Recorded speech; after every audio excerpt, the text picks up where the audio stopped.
السلام عليكم ورحمة الله وبركاته. كلانتي wanaagsan asxaabay meel kastood naga daawareysaan kusoo dhawaada barnaamijkeena labaad maanta waa khamiis taariikhduna waa 6 bisha Agosto sanadka 2026 qodobo muhiim ah ayaynu barnaamijkeena ku soo qaadan doonaa. Shiinaha iyo Xuutiga oo toos u wada hadlay wada hadalka markuu dhamaaday kadib Xuutiga oo cagta mariyay saldhigyadii ciidanka Yemen lagu aruurinayay ee uu Sacuudigu tababarayay si ay Xuutiga u weeraraan. Sacuudiga oo aad u carooday isla markaana magacaabay taliye cusub oo isbahaysiga la dagaalamaya Xuutiga. xaaladda Xuutiga iyo Sacuudiga iyo Yemen oo cirka gashay saacadihii la soo dhaafay waan idin hayaa. Waxa soo kale aan idin soo gudbin doonaa maxaa hortaagan in lagu dhawaaqo heshiiska la sheegay inay isfahmeen Oman iyo Iran. haddaba waxaa la sheegayaa inaan weli si rasmi ah heshiiska loogu dhawaaqin. yaa la sugayaa ma dhanka Oman mise dhanka Iran ayay bahashu ka xaniban tahay. wararkii ugu dambeeyay arrimaha Hormuz iyo heshiisyada la hadalhayo oo aan weli la gaarin ayaynu barnaamijka ku soo qaadanaynaa. qodobadaas intaynu ku jirno wixii kale soo kordhana waan idin la socodsiin doonaa. kulanti wanaagsan asxaabay meel kastoo naga daawanaysaan ku soo dhawaada barnaamijkeena labaad maanta waa khamiis taariikhduna waa 6 bisha 8 sanadka 2026. haddaba barnaamijka waxaynu ku soo qaadanaynaa wararkii ugu waaweynaa ee ka soo kordhay xaaladda gobolka Bariga Dhexe. waxaynu ku hormaraynaa sheeko la yaab leh oo ka dhacday Yemen. haddaba waxaa shaki weyn laga qabaa wada hadal dhex maray Shiinaha iyo Xuutiga in Xuutiga lagu siiyay xog ku saabsan abaabul laga waday dhanka Yemen. ciidamo Yemeniyiina oo Sacuudigu ka shaqeynayay waataan hadda ka hor idin soo gudbiyay iyadoo la lahaa ciidan Yemen la diyaarinaa si loo hareereeyo Xuutiga. ciidamadii saldhigyo la isugu keenay meeshaana iyo alaab meeshaan isku rakiban ayaa marka nimankan ay ka faa'iideysteen la leeyahay. marka dadku waxay tuhun ka qabaan wada hadalkan tooska ah ee Shiinuhu sheegay inuu Xuuti la yeeshay. laakiin Shiinuhu bil cagsigeeda ayuu ka hadlay. wuxuu yiri waxaynu kala hadlaynay Xuutiga inaysan ku sirmin maraakiibteena ay iska hubiyaan noo daa maraakib waxa aragtaan nagta ka saaraysaana kuweena sii daay hataabaninaan kala hadlaynay. dadka qaar marka waxay leeyihiin awlu salxuutid markab Shiinees leeyahay taabanaynin maxay tahay sheeko kala meesha ku hoos jirta. haddaba marka wararkii oo dhan asaas isugu qafil ma fahamsaa. haddaba marka hore aan ku hormarno marka wada hadalkan la leeyahay wuxuu dhex maray Shiinaha iyo Xuutiga. telefishinka Al Jazeera ayaa qoray warbixin cajiiba. wuxuu leeyahay Shiinaha waxay toos ula xiriireen Xuutiyiinta. haddaba waxaa dhinacyo kala duwan oo ilaa 6 ay xaqiijiyeen una sheegeen wakaaladda wararka ee Reuters in Shiinaha uu wada hadal toos ah ula yeeshay kooxda Xuutiyiinta dalka Yemen. waxaana ay sheegeen Shiinuhu inay kala hadlayeen in markaa aan la taaban maraakiibtooda waaweyn ee xamuulka qaada shidaalka iyo kuwa kale ee isaga kala gooshaya Januub Bahrul Ahmar ama koonfurta Badda Cas. marka waxayna sheegeen inay jamaacada kala hadlayeen maraakiibtaas qaarkood inay ka baxayaan dekedaha Sacuudiga marka inaysan ku kadsoomin oo aysan u malaynin kuwa Sacuudiga uu leeyahay. marka waxay yiraahdeen anagu arkaas kala hadlaynay. nimankan waatay shalay waxay yiraahdeen ay hanjabayeen oo ay lahaayeen Sacuudi meesha joogto iyo dekedaaga kugu imaanayna. marka anagu waxaanu kala hadlaynay arkaas. laakiin waxa leeyahay waa bil cagsi sheekadan dhanka kale ayaa loo rogay. waxa la yiri xogaa la siiyay nimankii Xuutiga ah. xog toosa la siiyay in lagu soo wajahan yahay ciidan loo abaabulayo isbahaysi Mareykanka iyo Sacuudiga iyo waxa kan ay wataan oo ciidamo Yemen lagu diyaarinayo si Xuutiga dhulka loogu weeraro.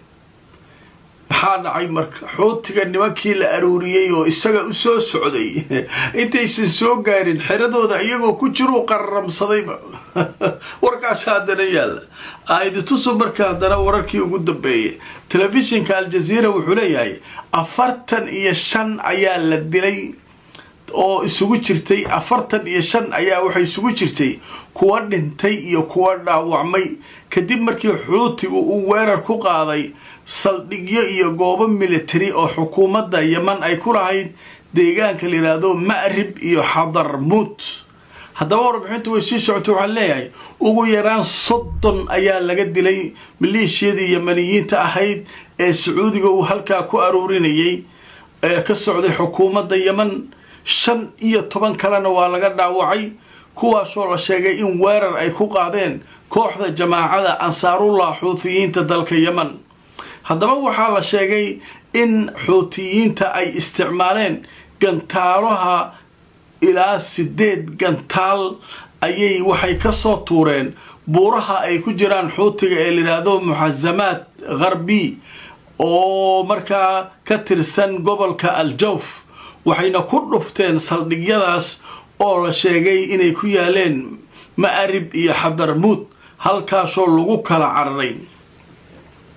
marka maxaa shakiga keenay satellite ma haystaan Xuuti yaa caawinaya nin buur ku jiro gantaal inta banaanka soo dhigtay iska wiifinaya suuragal miya inuu meeshii askartii dhoobnayd oo la tababarayay oo hubka loo qaybinayay oo Xuutiga la rabay inay soo weeraraan uu toos u abaaro meesha. marka waxaa leeyahay Chinese-ka warkiisii iyo sheekadan iyo alaabaa la isa saartay.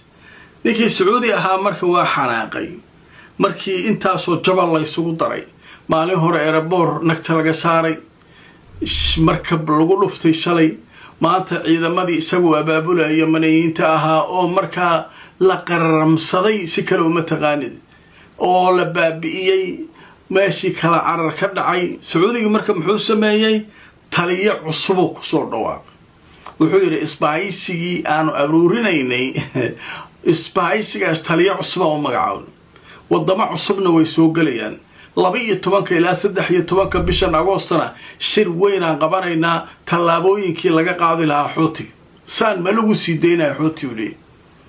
marka halka marka Sacuudiga dhiiqo lagu kula jiraa ayda tusoo marka warbixinta kale ee ku saabsan taliyaha la magacaabay. Sacuudiga waxay sheegeen inay magacaabeen taliye cusub oo madax u noqon doona isbaaysiga dhanka badda kaasoo la sheegay dawlado cusubna inay hadda ku soo biirayaan. haddaba Sacuudiga maanta oo Khamiisa waxay ku dhawaaqeen taliye cusub inay u magacaabeen isbaaysiga difaacaya badda ee jinsiyadaha kala duwan ama dawladaha kala duwan si loo ilaaliyo maraakiibta halka maraysa. waxaana halka ku soo kordhaya hadda isbaaysiga soo galaya dawlado kale oo cusub. wasaaradda gaashaandhigga ee Sacuudiga bayaan rasmi ay soo saartay waxay ku magacaawday generaal ninka ciidamada badda oo lagu magacaabo Ar-Rukni Abdullah bin Salim Ash-Shahri kaas inuu noqdo taliyaha ciidamada isbahaysiga badda ee Sacuudigu aruurinayo si ay uga hortagaan Xuutiga. hawshaasu marka iyaduna wararka cusub ee soo kordhay ayay ka mid tahay. marka Xuuti iyo mawjada iyo waa la ishayaa iyo raggan xaalka meeshaas marka beel sahlan baahana la leeyahay. marka qodobka isaguna halkaas kaga gudbaynaa. xinta ugu dambaysa marka barnaamijka waxaynu ku soo qaadanaynaa heshiiskan Cumaan iyo Iiraan shalay ilaa xalay ilaa saaki laga hadlayay maxaa loo saxiixi lahayd maxaa heshiiska loo kala saxiixan lahayd maxaa hortaagan heshiiska maxaa hortaagan. haddaba heshiisku dhowr arrimood uu ka hadlayaa. horta heshiisku waa ku meel gaar 60 maalmooduna shaqaynayaa. 60 maalmood wax canshuura lama qaadayo waxaasaa ku qoran sida warwayaashu hadda soo tabinayaan. marka maraakiibtu galayso dhanka Iiraan ay marayaan markay baxayaan dhanka Cumaan ay marayaan waxaasoo dhan waa heshiiska. laakiin heshiiskii waxaa leeyahay waa la is afkartay wuu fiican yahay laakiin Iiraan weli ma ka soo dhammaan. waxaa dhiman golaha amniga qaranka Iiraan inuu ogolaado kadib aayatullaahiga uu yiraahdo okay waay. marka waxaas ilaa maanta ilaa caawa la sugaa la leeyahay laakiin wax heshiisa oo hadda dhaqan galay oo ay gaareen Cumaan iyo Iiraan ma jiray leeyihiin. haddaba warkii ugu dambeeyay hadda waxaa qoray telefishinka Al-Carabiya wuxuu leeyahay ila xogogaala oo Al-Carabiya ay heshay waxaa la leeyahay waxaa qarka loo saaran yahay in heshiis 60 maalmood ah ay isla gaaraan Iiraan iyo Cumaan kaasoo lagu furayo marin biyoodka Hormuz lagu furayo. haddaba marka warbixintu way sii socotay waxa leeyahay warar ay heshay al-Arabiya maanta oo khamiisa waxa la sheegay in isfaham uu dhexmaray saldanada Cumaan iyo Iiraan kaasoo ku saabsan in heshiis laga gaarayo dhanka dib u furista marin biyoodka Hormuz. heshiiskan ayaa la sheegay inuu noqon doono 60 maalmood 60 maalmoodna laga shaqayn doono in heshiis caam la gaaro. marka ugu horeyso heshiiska lagu dhawaaqo waxa iyana isbalansan doona oo is arki doona Mareykanka iyo Iiraan si hawsha loo sii wado oo marxaladaha heshiiska looga gudbo. waxa laga shaqayn doonaa heshiiska gudihiisa sidii looga shaqayn lahaa miinooyinka in laga saaro goobaha maraakiibta ay marayaan cashuur la'aan maraakiibtu inay maraan ilaa muddada 60 maalmooda maraakiibtuna ay mar walba Iiraan la socoto dhaqdhaqaaqa kuwa galaya iyo kuwa baxaya marin biyoodka Hormuz. marka sheekadaas iyaduna halkaas ay maraysaa wax heshiis oo weli la gaarin male laakiin qarka loo saaray un baa lagu hayaa. marka waa arkaynaa wixii soo kordha barnaamijkaygii labaad maantana waa naga inta aan mar kale kulmayno asxaabay meel kastoo aad joogtaan nabadgelyo.